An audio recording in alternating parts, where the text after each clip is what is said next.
everybody, I'm back with 5 more signs you're winning at spiritual warfare.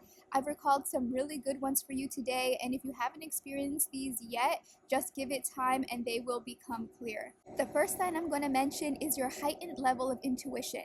Everything starts making sense. Things you were confused about in the past, you're now starting to piece together. You're figuring out the true intentions of people through your heightened intuition.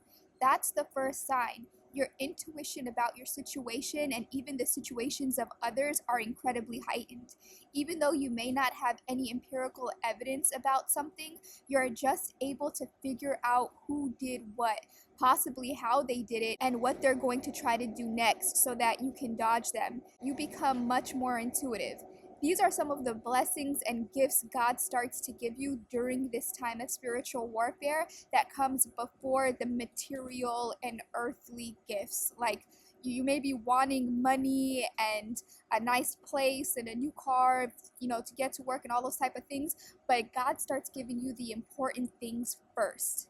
The second sign you're winning at spiritual warfare is that the major attacks against your finances, constant conflicts, health, and well-being will let up temporarily before they subside permanently. There will be a temporary break from the spiritual warfare, maybe for a few months, but if your enemy has a stubborn spirit, chances are when they see you restored temporarily, they'll get triggered and start back up all over again. But again, you've built muscle and spiritual stamina, and you will be victorious as you continue to head to the finish line, which your opposition already knows you're going to make it to. You're still closer to the finish line than you were before the temporary break, so don't worry, this isn't a setback. And once you make it to the finish line, the major attacks like the stronghold on your finances, the stronghold on your blessings, and the effects of your health will be extinguished. A third sign that you're winning at spiritual warfare is that you're completely alone.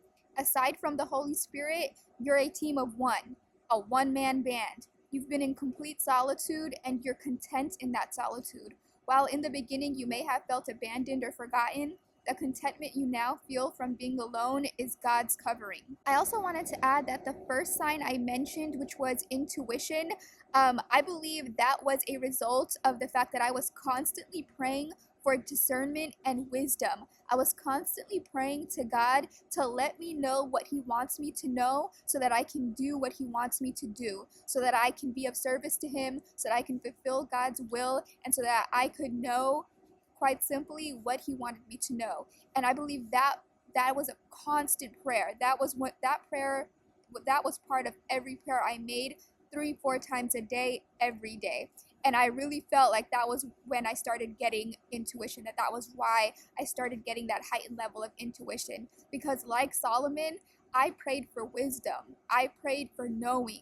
And that intuition was not only for myself, but I was also able to warn people. And using your gifts, like to help people and to be a shepherd, is part of why God blesses you. He blesses you to be a blessing. So always make sure that whatever gifts God gives you, that you're sharing it with others. And that was something that also helped. Like the intuition I was receiving was not only in my own situations, but in situations of those around me. When people would tell me about the situations they're in, I would be able to tell them to the T. And sometimes they would not like it, but I would be able to tell them to the T what's going to happen, and it would end up happening.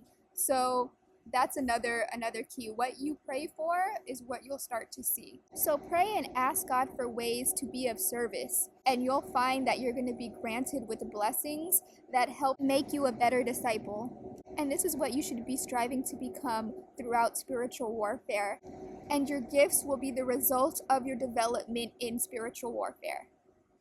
So please don't dread this time. This is your time of transformation. Remember, pressure makes diamonds. So those were 3 additional signs I wanted to share with you all today to assure you that you're on the winning track of spiritual warfare. I have one last video coming out for you all later today, but in the meantime, stay encouraged. Know that this is just a test and it's just a matter of time. So keep your head up. Most importantly, stay prayed up. I love you guys, and I'll talk to you soon. Bye.